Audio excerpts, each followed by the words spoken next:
Ukraine said on Monday that Russia was preparing for a fresh wave of missiles attacks on its energy grid that have plunged swathes of the country into the cold and dark.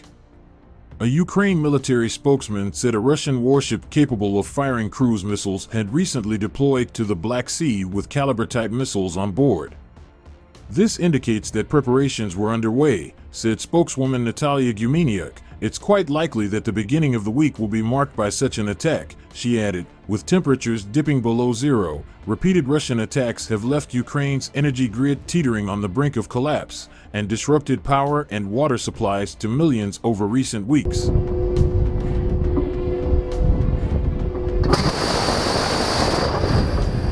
President Volodymyr Zelenskyy cautioned in an address to Ukrainians late on Sunday that Russia was preparing new aerial attacks. Moscow's forces would continue the campaign of systematic attacks for as long as they have missiles, he said. Zelenskyy added that the military was preparing itself, alongside Western allies, who have been delivering new air defense systems to Ukraine.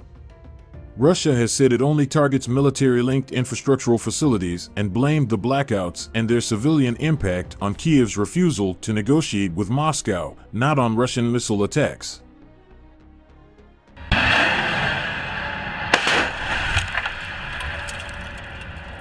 Russia has again showcased a nuclear-capable intercontinental ballistic missile, ICBM. This was revealed when they launched a new ballistic missile test some time ago. The Kremlin believes this will make Moscow's enemies stop and think. The new RS-28 Sarmat missile, also known as Satan-II, has been tested in Plesetsk, northwestern Russia. Russian President Vladimir Putin said the Sarmat missile can hit any target while on Earth. The Sarmat is a three-stage liquid propellant missile with a range of 18,000 kilometers and a launch weight of 208.1 metric tons. According to Russian media, the Sarmat is reportedly capable of loading up to 10 warheads. Large explosives, 16 smaller, combined warheads, and hypersonic glide vehicles. The Sarmat Super Heavy ICBM is designed to evade anti-missile defense systems with a short initial boost phase, giving enemy surveillance systems a small window to track. The missile has earned the nickname Satan-II from Western analysts for being one of Russia's next-generation missiles that Putin has called invincible and which also includes the Kinzhal and Avangard hypersonic missiles.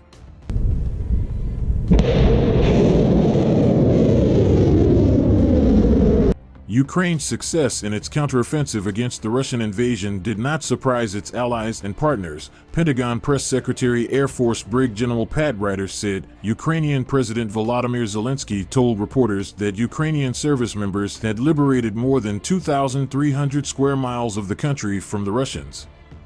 The president said Ukrainian troops are pressing Russian forces northeast of Kharkiv and many of the invaders have fled across the border into Russia.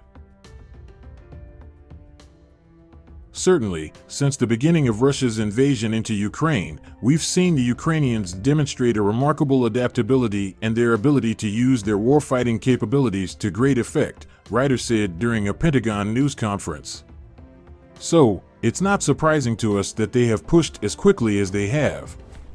The US-made system has been used to hit dozens of Russian targets such as command posts and ammunition depots. It has also been used to target bridges, including those on the approach to Russian-occupied Kherson, which Ukraine is trying to reclaim.